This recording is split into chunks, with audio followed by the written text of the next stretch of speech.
Hey, Mavrick followers, long time no see. Obviously, the season didn't end the way we hoped, but alas, here we are. I want to discuss the upcoming draft, which is this Thursday, and who I think they're going to pick. But before we talk about the future, let's talk about the past. So, I did compile the last, since 2016, so the last 5 years of draft picks, and I just want to go over them briefly. I think a lot gets lost in the draft in terms of you know who the first round pick is. Sometimes you remember the second round pick. But then after that, who knows? And did you hit or miss, right? And I think a lot of success for organizations, especially in the NFL, are hinged on the other picks you pick in those rounds that sometimes go unnoticed. So without further ado, let's go back to 2016. First round pick was Eli Apple. He was okay, but not great, let's be honest, and he ended up at New Orleans. Sterling Shepard, second round pick. Success. We got a second contract with him. He's been doing pretty good. Here's the rest from 2016. Ready? Darian Thompson. He stuck around for a little while. B.J. Goodson. He was okay. Paul Perkins. Had flashes. Andrell Adams. Who's that? So we have one player from the 2016 draft still on the roster. Okay? That's telling. All right. 2017. Here we go. First round. Evan Ingram. Again, great talent, but has the dropsies. And he can't hold on to the ball. And he can't stay on the field. So do we give him another contract? He's up this year. We'll see. Dalvin Tomlinson, huge pickup in the second round. And I think we should have kept him. I know we kept Leonard Williams instead, but I think Dalvin would have been a great bookend for the defensive line and what we were going to be doing. Here's some other ones. Davis Webb was a backup, never was going to be anything. Not sure why we wasted a pick there. Wayne Gallman had spurts and did really well last year and ended up getting paid this year with a different team, but he's not on our team anymore. Avery Moss, who's that, right? And Adam Bosnowski, he was a tackle. I don't even know if he made the roster in the first year. Either way, he's not around. So, 2017, we only have one. So, do you see the trend here? 2016, 2017, we have two people still on the roster. And Ingram may not make it past this year. All right, 2018 gets a little bit better. And obviously, the closer we get to 2021, the more likely it is we're still on rookie contracts. So, they're obviously going to probably still be on the team, right? All right, so 2018, we took Saquon Barkley. Still think he's a great running back, but at that point, we could have got Lamar Jackson. We could have got Josh Allen. They were all in the same draft, and they were all available. So it just makes you think, if we didn't go running back, what possibly could have come from that success? We don't know. And Barkley's going to be up for contract, and let's be honest, most running backs don't deserve the second contract. Look at Ezekiel Elliott. Enough there. Okay, second round was Will Hernandez. He's still on the team. I thought he was going to be a really good guard.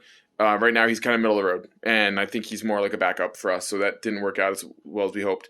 Lorenzo Carter was in the third round. He also was supposed to hopefully flash some brilliance and didn't really do it. Still on the team, though, so there you go. B.J. Hill was a steal in 4, I think. B.J. Hill is still, he's not a starter, but he definitely fills in, and I think he's a success. Then we do this again. Kyle Lauletta. Why are we drafting a quarterback in the 5th round? I know they were trying to find Eli's replacement, but let's be honest, you're not going to find him in the 5th round. Not everybody is Tom Brady. The last pick is still on the roster, believe it or not, and if you can guess it, you are a diehard Giant fan, R.J. McIntosh, and he's a linebacker. He still fills in when needed, and he was one of our last picks in that draft. So we still have 5 of those. So that wasn't a bad round. Now, what's interesting I want to hear about, and what I want you to also look at is, as we go through these, we typically only had 7 picks, or some rounds we had 6 picks. We started to accumulate picks, though, for the 2019-2020 draft, which you're going to hear shortly here.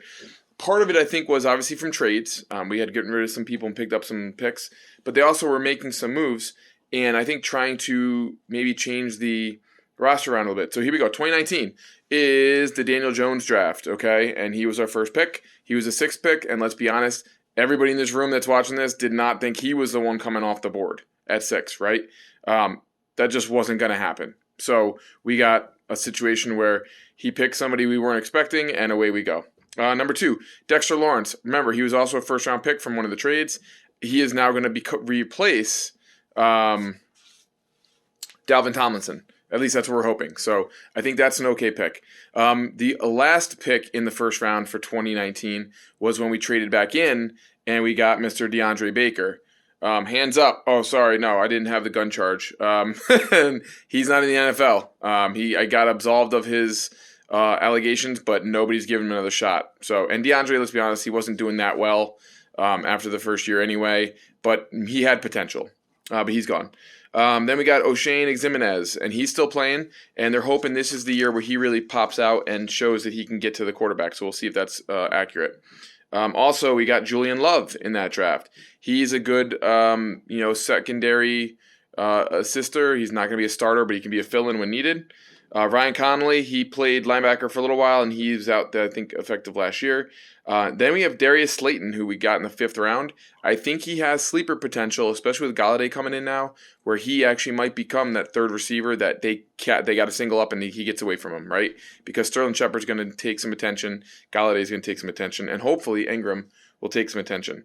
Also on this list was Corey Ballantyne. He was starting as of, I think, up till last year, and I thought he was okay, but he just kind of got washed out with all the other DBs we had. And then there's 2 7th-rounders that I couldn't fit on my sheet, and they don't play for the team anyway, so they don't matter. All right, let's flash forward to 2020. This is last year. I know we're at 6 minutes, but there's a reason for this. Andrew Thomas, 1st-round pick I think number 3. We had any tackle out of that board we could have gotten. Willis was in that draft along with Becton.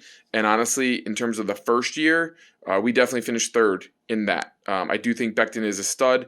I do think Andrew Thomas will come on, but right now he is the 3rd best out of those tackles.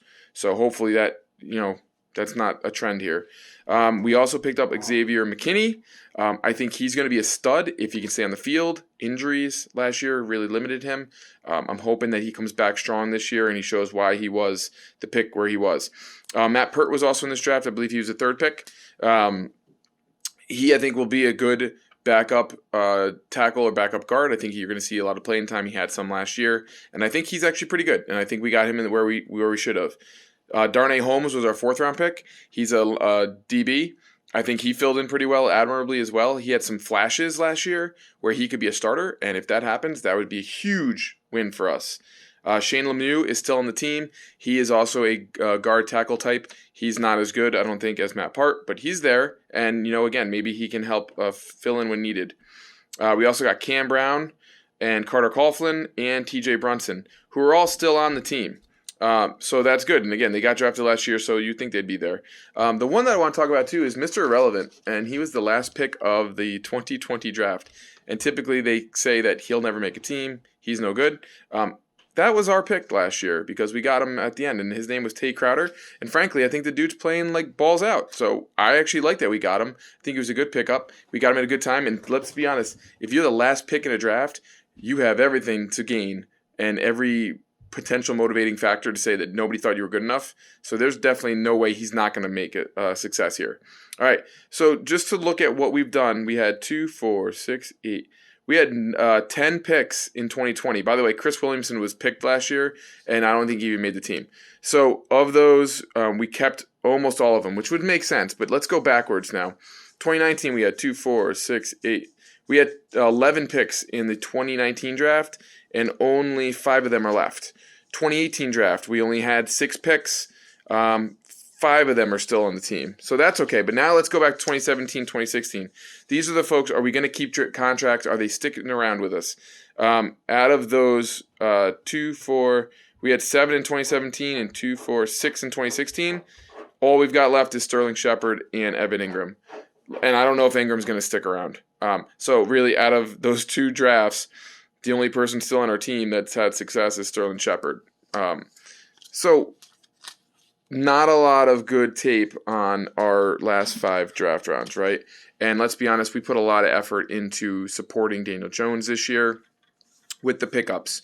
On that note, I think our defense played pretty well for who we had.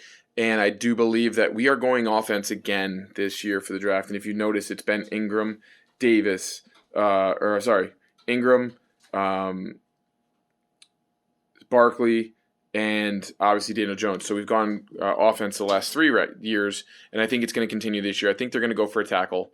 And I don't remember his name. It's a 2-person name with George in it. And I should say I know these because I've been listening all all this week, but I actually wanted to focus on the past drafts more so than the future. So I don't know what we're going to do, and I don't think anybody else really truly knows. And let's be honest, with Dave Gettleman, even if we think we're going to get maybe a receiver or maybe a DB or whatever they're going to pick, I bet you it's not the one that we all expect. I bet you it's the one we're not even talking about because that seems to be the way he likes to go.